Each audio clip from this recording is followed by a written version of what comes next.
ETF index mutual funds నేర్చుకుని stock మార్కెట్లో రాణించాలనుకుంటున్నారా? వెంటనే ఈ నెంబర్కి కాల్ చేయండి. సుమన్ టీవీ ప్రేక్షకులకు నమస్కారం. నేను మీ అనలిస్ట్ మందడి కృష్ణారెడ్డిని మాట్లాడుతున్నాను. 2 లక్షల రూపాయల మీద 90,000 రూపాయలు వడ్డీ రావడం మీరు ఎప్పుడైనా విన్నారా? బ్యాంకు వడ్డీల ప్రకారంగా ఇవాళ మీరు 2 లక్షల రూపాయలని బ్యాంకులో డిపాజిట్ చేసినట్టయితే 5 ఏళ్ల తర్వాత మీ చేతికి 50,000 కూడా రావు ఎక్స్ట్రా. కానీ పోస్ట్ ఆఫీస్ పథకంలో, ఒక టర్మ్ డిపాజిట్ పథకంలో చాలా అద్భుతమైనటువంటి వడ్డీని మీకు ఇవ్వడానికి భారత ప్రభుత్వం ఈ ఏర్పాటు చేసింది. సహజంగా బ్యాంక్ రేట్ల కన్నా, వడ్డీ రేట్ల కన్నా పోస్ట్ ఆఫీస్లో వడ్డీ రేట్లు ఎక్కువ ఉంటాయి. రెండోది, బ్యాంకులు టౌన్స్లోనే ఎక్కువగా ఉంటాయి. గ్రామాలు లేకపోతే మండల హెడ్ క్వార్టర్స్లో ఎక్కడైనా గ్రామీణ బ్యాంకులు అక్కడక్కడ ఉండే అవకాశం ఉంది తప్ప చిన్న చిన్న పల్లెటూరులో కూడా మీకు పోస్ట్ ఆఫీసులు మీకు అనుబంధంగా ఉంటాయి. పోస్ట్ ఆఫీసులు అంటే గతంలో ఎప్పుడూ పోస్ట్ మ్యాను, ఉత్తరాలు మాత్రమే బట్వాడా చేసేటువంటి పోస్ట్ ఆఫీసులు, ఒక చిన్న గదిలో నడిచేటువంటి పోస్ట్ ఆఫీసులు, అవన్నీ మీరు మర్చిపోవాలి. ఇప్పుడు పోస్ట్ ఆఫీసులు అంటే బ్యాంకుతో సమానమైనవని చెప్పుకోవాలి. బ్యాంకులో ఏ రకంగా అయితే ట్రాన్సాక్షన్స్ నడుస్తున్నాయో అన్ని ట్రాన్సాక్షన్స్ దాదాపుగా పోస్ట్ ఆఫీసులు కూడా నడుస్తాయి. ఇక్కడ కూడా మీరు అకౌంట్ ఓపెన్ చేసుకోవచ్చు. అలాగే మీరు సేవింగ్స్ అకౌంట్ లాంటివి, లేకపోతే కరెంట్ అకౌంట్ లాంటివి ఓపెన్ చేసుకోవచ్చు. డబ్బులు వేసుకోవచ్చు, డబ్బులు తీసుకోవచ్చు, ఫిక్స్డ్ డిపాజిట్లో పెట్టుకోవచ్చు. ఇంకా ఎవరికైనా మీరు కావాలంటే డబ్బులు పంపించుకోవచ్చు. ఎలాగైతే బ్యాంకుల్లో ఆన్లైన్ సిస్టమ్ ఉందో మీరు ఇంటి దగ్గరే కూర్చొని ఆన్లైన్లో ఆపరేషన్ చేసుకోవచ్చు. ఇన్ని రకాలైనటువంటి సదుపాయాలు ఇచ్చినటువంటి పోస్ట్ ఆఫీసులు గ్రామీణ ప్రాంతాల్లో కూడా అతి చేరువగా ప్రజలకు ఉండటం వల్ల ఒక కారణం అయితే, రెండో కారణం ఏమిటంటే, మీరు డబ్బు పెడితే మామూలు బ్యాంకుల లోపల, అది మీరు నేషనలైజ్ బ్యాంకులో పెట్టినా, నేషనలైజ్ బ్యాంకులో గవర్నమెంట్ ఆఫ్ ఇండియాకు ఉండేటువంటి పర్సెంటేజ్ ఎంత అంటే 51% మాత్రమే ఉంటుంది దాంట్లో షేర్స్. మిగిలిన 49% ప్రైవేటు వ్యక్తులకు ఇస్తారు.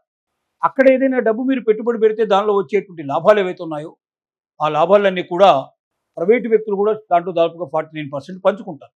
కానీ పోస్ట్ ఆఫీసులో పెట్టే ప్రతి రూపాయి ప్రజల కోసం ఉపయోగపడుతుంది, ప్రభుత్వ పథకాల కోసం ఉపయోగపడుతుంది. అంటే మన రోడ్లు, డ్రైనేజు, వాటరు, ఇంకా రకరకాలైనటువంటి సౌకర్యాల కోసం ఉపయోగపడుతుంది. కాబట్టి పోస్ట్ ఆఫీసుల్లో పెట్టే ప్రతి రూపాయి తిరిగి మనకే ఉపయోగపడే అవకాశాలు ఉన్నాయి. మూడో విషయం ఏమిటంటే, బ్యాంకులో మీరు 5 లక్షల కన్నా మించి ఎంత పెట్టుబడి పెట్టినా, ఫిక్స్డ్ డిపాజిట్లో మీరు 10 లక్షలు పెట్టుకున్నారనుకోండి, ఆ బ్యాంక్ ఏదైనా దివాలా తీసి ఇంకా ఏదైనా జరగకూడదు జరిగితే రేపు పొద్దున మీకు వచ్చేటువంటి డబ్బు గ్యారంటీ ఎంతంటే 5 లక్షలు మాత్రమే మీకు గ్యారంటీ. అంటే 5 లక్షలకు మాత్రమే ఒక ఖాతా లోపల ఇన్సూరెన్స్ చేసి ఉంటుంది. అంటే 50 లక్షలు మీరు పెట్టినా, 5 కోట్లు మీరు పెట్టినా మీ చేతికి వచ్చేది 5 లక్షలే తప్ప అంతకు మించి ఒక్క రూపాయి కూడా మీకు రాదు.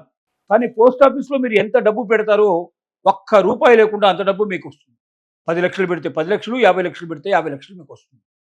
ఓకే, ఇప్పుడు మనం ఈ స్కీమ్ గురించి ఆలోచిద్దాం. ఒకటి, పోస్ట్ ఆఫీస్లో ఏ డబ్బు పెట్టినా ఒక్క సంవత్సరం మీరు డిపాజిట్ చేసినట్టయితే, టర్మ్ డిపాజిట్ అంటాం, టీడీ అంటాం. ఈ టర్మ్ డిపాజిట్లో మీరు ఒక్క సంవత్సరానికి పెడితే 6.9% మీకు వడ్డీ వస్తుంది, 6.9%. ఒకవేళ మీరు 2 సంవత్సరాలు పెట్టినట్టయితే, కంటిన్యూస్గా తీయకుండా 2 సంవత్సరాలు మీరు ఫిక్స్డ్ డిపాజిట్ చేసినట్టయితే మీకు 7% వడ్డీ వస్తుంది. ఒకవేళ మీరు 3 సంవత్సరాలు అలాగే తీయకుండా ఉంచినట్టయితే మీకు 7.1% మీకు వస్తుంది. కానీ మీరు 5 సంవత్సరాలకు పెట్టినట్టయితే 7.5% మీకు వస్తుంది. 7.5% వడ్డీ అనేది చాలా ఎక్కువ. ఇవాళ ఉన్న బ్యాంకులలో ఎక్కడ కూడా అది ఇవ్వడం జరగదు. ఇక్కడ సీనియర్ సిటిజన్స్కైనా లేదా యంగ్ పీపుల్కైనా అందరికీ ఒకే రకమైన రేట్లలో తేడా లేవు.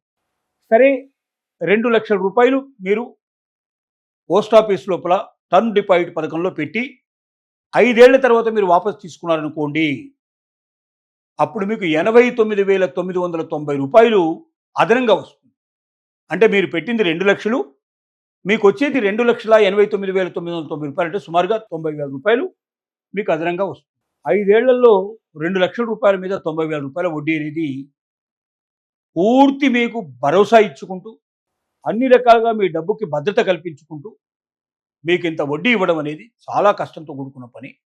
అది పోస్ట్ ఆఫీసులు మాత్రమే ఇవ్వగలవు తప్ప ఏ బ్యాంకు ఇవ్వలేదు, నేషనల్ బ్యాంక్ ఇవ్వలేదు, ప్రైవేట్ బ్యాంకులు కూడా ఇవ్వలేదు. కాబట్టి దీన్ని దృష్టిలో పెట్టుకొని ప్రతి ఒక్కరూ తప్పనిసరిగా ఈ సదుపాయాన్ని, ఈ అవకాశాన్ని ఉపయోగించుకొని మీరు ఎంతైనా దీంట్లో పెట్టుబడి పెట్టొచ్చు. రూ. 1,00,000 పెట్టొచ్చు, 50,000 పెట్టొచ్చు, 25,000 పెట్టొచ్చు, ఎంతైనా పెట్టొచ్చు. మీ శక్తిని బట్టి 50,00,000 కూడా పెట్టొచ్చు, 25,00,000 కూడా పెట్టొచ్చు. ఎంతైనా మీరు పెట్టుబడి పెట్టే అవకాశం ఉంది కాబట్టి మీ దగ్గరున్న డబ్బుని భద్రంగా పోస్ట్ ఆఫీస్‌లో పెట్టుకొని దానికి తగినట్టుగా మంచి వడ్డీని సంపాదించుకొని లాభపడితే అది ప్రజలకు మేలు, ప్రభుత్వానికి మేలు. తిరిగి దాని మీద వచ్చే లాభాలు కూడా మనకే వస్తాయి కాబట్టి ఆ లాభాల ద్వారా ప్రతి ఒక్కరు కూడా లాభపడే అవకాశం ఉంది. దేశం అభివృద్ధి పదంలో ముందుకు నడిచే అవకాశం ఉంది కాబట్టి అందరూ ఈ అవకాశాన్ని ఉపయోగించుకోవాల్సిందిగా ప్రార్థన. రూ. 2,00,000 మీద రూ. 90,000 వడ్డీ రావడం మీరు ఎప్పుడైనా విన్నారా? బ్యాంకు వడ్డీల ప్రకారంగా ఇవాళ మీరు రూ. 2,00,000 బ్యాంకులో డిపాజిట్ చేసినట్టయితే 5 ఏళ్ల తర్వాత మీ చేతికి 50,000 కూడా రావు ఎక్స్ట్రా.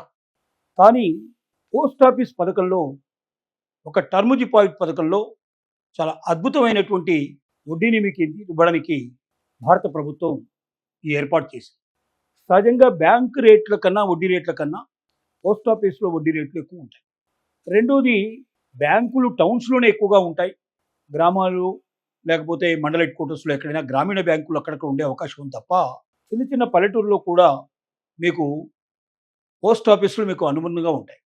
పోస్ట్ ఆఫీసులు అంటే గతంలో ఎప్పుడూ పోస్ట్ మ్యాను ఉత్తరాలు మాత్రమే బట్వాడా చేసేటువంటి పోస్ట్ ఆఫీసులు, ఒక చిన్న గదిలో నడిచేటువంటి పోస్ట్ ఆఫీసులు అవన్నీ మీరు మర్చిపోవాలి. ఇప్పుడు పోస్ట్ ఆఫీసులు అంటే బ్యాంకుతో సమానమైనవని చెప్పుకోవాలి.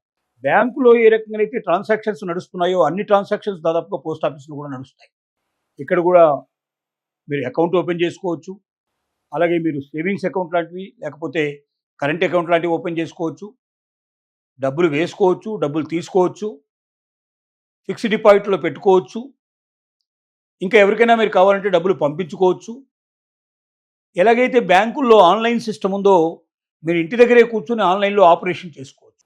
ఇన్ని రకాలైనటువంటి సదుపాయాలు ఇచ్చినటువంటి పోస్ట్ ఆఫీసులు గ్రామీణ ప్రాంతాల్లో కూడా అతి చేరువగా ప్రజలకు ఉండటం వల్ల ఒక కారణం అయితే, రెండో కారణం ఏమిటంటే మీరు డబ్బు పెడితే మామూలు బ్యాంకుల లోపల అది మీరు నేషనలైజ్ బ్యాంకులో పెట్టినా, నేషనలైజ్ బ్యాంకులో గవర్నమెంట్ ఆఫ్ ఇండియాకు ఉండేటువంటి పర్సెంటేజ్ ఎంత అంటే 51% మాత్రమే ఉంటుంది దాంట్లో షేర్స్. మిగిలిన 49% ప్రైవేటు వ్యక్తులకు ఇస్తారు. అక్కడ ఏదైనా డబ్బు మీరు పెట్టుబడి పెడితే దానిలో వచ్చేటువంటి లాభాలు ఏవైతే ఉన్నాయో ఆ లాభాలన్నీ కూడా ప్రైవేటు వ్యక్తులు కూడా దాంట్లో దాదాపుగా 49% పంచుకుంటారు. కానీ పోస్ట్ ఆఫీసులో పెట్టే ప్రతి రూపాయి ప్రజల కోసం ఉపయోగపడుతుంది, ప్రభుత్వ పథకాల కోసం ఉపయోగపడుతుంది. అంటే మన రోడ్లు, డ్రైనేజు, వాటరు, ఇంకా రకరకాలైనటువంటి సౌకర్యాల కోసం ఉపయోగపడుతుంది. కాబట్టి పోస్ట్ ఆఫీసుల్లో పెట్టే ప్రతి రూపాయి తిరిగి మనకే ఉపయోగపడే అవకాశాలు ఉన్నాయి. మూడో విషయం ఏమిటంటే, బ్యాంకులో మీరు 5 లక్షల కన్నా మించి ఎంత పెట్టుబడి పెట్టినా, ఫిక్స్డ్ డిపాజిట్లో మీరు 10 లక్షలు పెట్టుకున్నారనుకోండి, ఆ బ్యాంక్ ఏదైనా దివాలా తీసి ఇంకా ఏదైనా జరగకూడదు జరిగితే రేపు పొద్దున మీకు వచ్చేటువంటి డబ్బు గ్యారంటీ ఎంత అంటే 5 లక్షలు మాత్రమే మీకు గ్యారంటీ. అంటే 5 లక్షలకు మాత్రమే ఒక ఖాతా లోపల ఇన్సూరెన్స్ చేసి ఉంటుంది. అంటే 50 లక్షలు మీరు పెట్టినా, 5 కోట్లు మీరు పెట్టినా మీ చేతికి వచ్చేది 5 లక్షలే తప్ప అంతకు మించి ఒక్క రూపాయి కూడా మీకు రాదు. కానీ పోస్ట్ ఆఫీస్లో మీరు ఎంత డబ్బు పెడతారో ఒక్క రూపాయి లేకుండా అంత డబ్బు మీకు వస్తుంది. 10 లక్షలు పెడితే 10 లక్షలు, 50 లక్షలు పెడితే 50 లక్షలు మీకు వస్తుంది. ఓకే, ఇప్పుడు మనం ఈ స్కీమ్ గురించి ఆలోచిద్దాం. ఒకటి, పోస్ట్ ఆఫీస్లో ఏ డబ్బు పెట్టినా ఒక్క సంవత్సరం మీరు డిపాజిట్ చేసినట్టయితే, టర్మ్ డిపాజిట్ అంటారు, టీడీ అంటాం. ఈ టర్మ్ డిపాజిట్లో మీరు ఒక్క సంవత్సరానికి పెడితే 6.9% మీకు వడ్డీ వస్తుంది, 6.9%. ఒకవేళ మీరు 2 సంవత్సరాలు పెట్టినట్టయితే, కంటిన్యూస్గా తీయకుండా 2 సంవత్సరాలు మీరు ఫిక్స్డ్ డిపాజిట్ చేసినట్టయితే మీకు 7% వడ్డీ వస్తుంది. ఒకవేళ మీరు 3 సంవత్సరాలు అలాగే తీయకుండా ఉంచినట్టయితే మీకు 7.1% మీకు వస్తుంది. కానీ మీరు 5 సంవత్సరాలకు పెట్టినట్టయితే 7.5% మీకు వస్తుంది. 7.5% వడ్డీ అనేది చాలా ఎక్కువ. ఇవాళ ఉన్న బ్యాంకులలో ఎక్కడ కూడా అది ఇవ్వడం జరగదు. ఇక్కడ సీనియర్ సిటిజన్స్కైనా లేదా యంగ్ పీపుల్కైనా అందరికీ ఒకే రకమైన రేట్లలో తేడా లేవు. సరే, 2 లక్షల రూపాయలు మీరు పోస్ట్ ఆఫీస్ లోపల టర్మ్ డిపాజిట్ పథకంలో పెట్టి 5 ఏళ్ల తర్వాత మీరు వాపసు తీసుకున్నారనుకోండి, అప్పుడు మీకు 89,990 రూపాయలు అదనంగా వస్తుంది. అంటే మీరు పెట్టింది 2 లక్షలు, మీకు వచ్చేది 2,89,990 రూపాయలు, అంటే సుమారుగా 90,000 రూపాయలు మీకు అదనంగా వస్తుంది. 5 ఏళ్లలో 2 లక్షల రూపాయల మీద 90,000 రూపాయల వడ్డీ అనేది పూర్తి మీకు భరోసా ఇచ్చుకుంటూ అన్ని రకాలుగా మీ డబ్బుకి భద్రత కల్పించుకుంటూ మీకు ఇంత వడ్డీ ఇవ్వడం అనేది చాలా కష్టంతో కూడుకున్న పని. అది పోస్ట్ ఆఫీసులు మాత్రమే ఇవ్వగలవు తప్ప ఏ బ్యాంకు ఇవ్వలేదు. నేషనల్ బ్యాంక్ ఇవ్వలేదు, ప్రైవేట్ బ్యాంకులు కూడా ఇవ్వలేదు. కాబట్టి దీన్ని దృష్టిలో పెట్టుకొని ప్రతి ఒక్కరూ తప్పనిసరిగా ఈ సదుపాయాన్ని, ఈ అవకాశాన్ని ఉపయోగించుకొని మీరు ఎంతైనా దీంట్లో పెట్టుబడి పెట్టచ్చు. ₹1,00,000 పెట్టొచ్చు, 50,000 పెట్టొచ్చు, 25,000 పెట్టొచ్చు, ఎంతైనా పెట్టొచ్చు. మీ శక్తిని బట్టి 50 లక్షలు కూడా పెట్టొచ్చు, 25 లక్షలు కూడా పెట్టొచ్చు. ఎంతైనా మీరు పెట్టుబడి పెట్టే అవకాశం ఉంది. కాబట్టి మీ దగ్గర ఉన్న డబ్బుని భద్రంగా పోస్ట్ ఆఫీసులో పెట్టుకొని దానికి తగినట్టుగా మంచి వడ్డీని సంపాదించుకొని లాభపడితే అది ప్రజలకు మేలు, ప్రభుత్వానికి మేలు. తిరిగి దాని మీద వచ్చే లాభాలు కూడా మనకే వస్తాయి. కాబట్టి ఆ లాభాల ద్వారా ప్రతి ఒక్కరు కూడా లాభపడే అవకాశం ఉంది. దేశం అభివృద్ధి పదంలో ముందుకు నడిచే అవకాశం ఉంది. కాబట్టి అందరూ ఈ అవకాశాన్ని ఉపయోగించుకోవాల్సిందిగా ప్రార్థన.